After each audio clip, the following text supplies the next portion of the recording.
Today we are diving into one of the most humiliating and consequential strikes of the entire Russia-Ukraine war. This time, the target was not skyscrapers, not financial towers, but something even more critical to Russia's economy and its war machine: oil. Ukrainian drones struck deep inside Russian territory, hitting an oil depot valued at over $2.1 billion. And in doing so, they exposed just how vulnerable Russia's infrastructure truly is. The Kremlin may try to downplay it, but make no mistake. This was not just an explosion at a fuel facility. This was a strike at the very heart of Russia's energy lifeline, and the humiliation for Putin could not be clearer.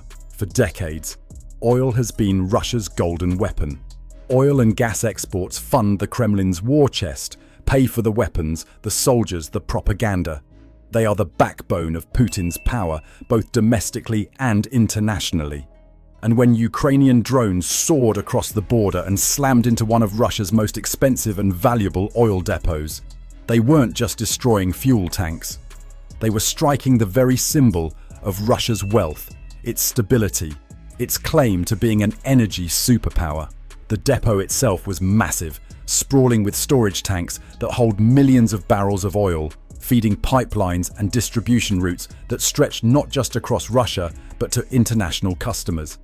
It wasn't just infrastructure, it was a hub worth billions, a strategic point that powered Russia's ability to keep the war machine running, to see flames engulfing it, to see black smoke billowing high into the sky, was to see Russia's image of control collapse in front of its own people.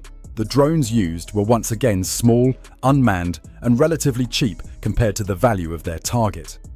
They flew silently, evading radar, slipping past Russia's defenses and hitting the depot with devastating precision. Within minutes, massive tanks of oil erupted, sending fireballs into the night sky.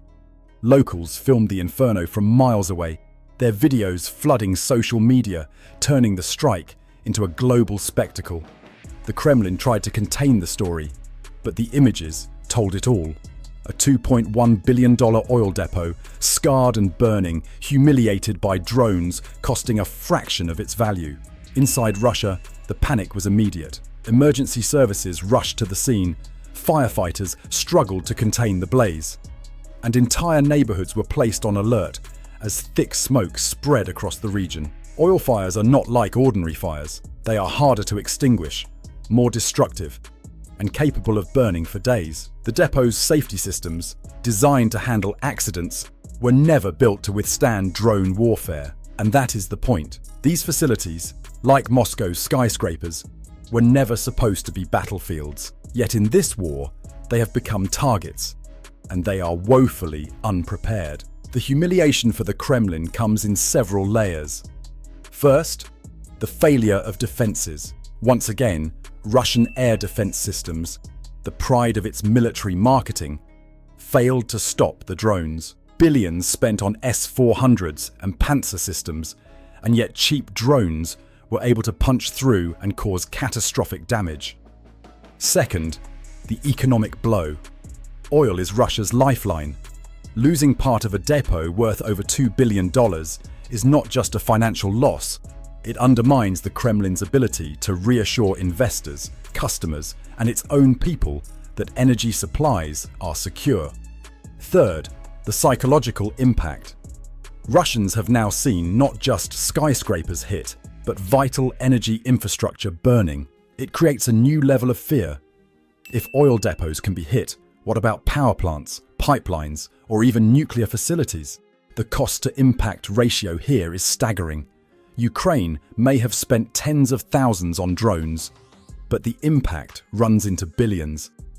Every barrel of oil lost, every day the depot is offline, every ripple through energy markets amplifies the effect. This is why drones are not just tools of war, but tools of strategy.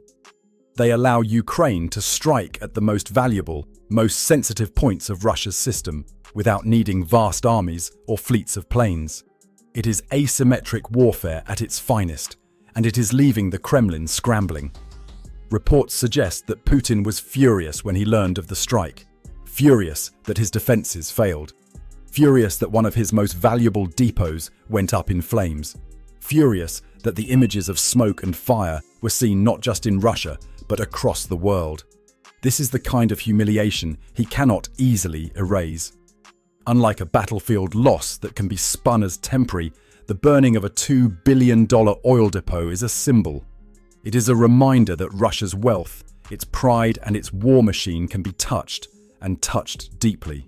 Financial markets took notice too. Oil prices briefly jumped as traders assessed the risk to Russian supplies. Insurance companies began calculating the costs of ensuring Russian energy infrastructure in a world where drones can strike at will. International customers quietly wondered if Russia could guarantee stable deliveries while its depots are under attack. Every one of these reactions chips away at the Kremlin's narrative of control. And this is what makes the strike so significant. It was not just about physical destruction. It was about shaking confidence. Confidence in Russia's ability to protect its assets. Confidence in its ability to control its narrative. Confidence in its ability to wage war without bringing chaos to its own homeland. The $2.1 billion oil depot was supposed to be a fortress of wealth and stability. In a single night, it became a symbol of fragility. The global implications are enormous. If Ukraine can strike oil depots deep inside Russia, then no energy hub is safe. Pipelines, refineries, depots, all of them are vulnerable. And this isn't just Russia's problem. Governments around the world are now asking themselves how to defend their own critical energy infrastructure from drones. Because the lesson is clear. These facilities were designed to resist accidents, to withstand natural disasters, but not to face drones carrying explosives. The world has just entered a new era where energy security and national security are inseparable. For Ukraine, the strike is a triumph. It shows that they can reach deep into Russia, not just to damage, but to humiliate. It boosts morale at home, proving that the fight is not limited to Ukrainian soil.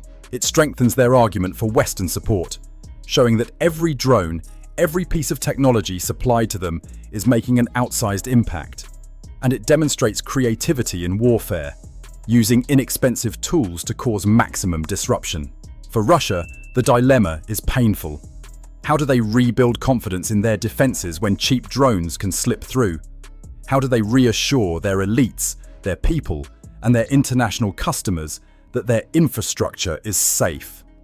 How much money will it take to build a shield that actually works? And can such a shield even exist? Every ruble spent on defenses is a ruble not spent on the war front, and Ukraine knows this. By forcing Russia to defend a vast homeland filled with vulnerable targets, they are stretching the Kremlin thin. The psychological damage is perhaps the hardest to repair. Russians who once thought the war was distant now see it in the flames of oil depots. Elites who thought their wealth guaranteed security now realize their billions can go up in smoke. And Putin, who built his reputation on projecting strength, has to live with the fact that his enemies can humiliate him in front of the world.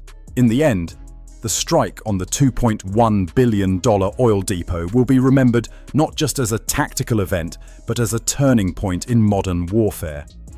It proved that infrastructure once thought safe is now vulnerable. It showed that drones, small and cheap, can cause massive economic and psychological damage, and it sent a message that the Kremlin cannot ignore. There is no such thing as untouchable anymore.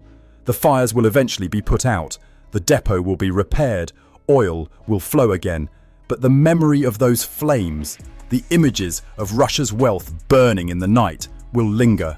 They will remind the world and remind Putin that even the most valuable assets can be struck, that even the strongest narratives can collapse in smoke, and that in this war, humiliation is sometimes more powerful than destruction.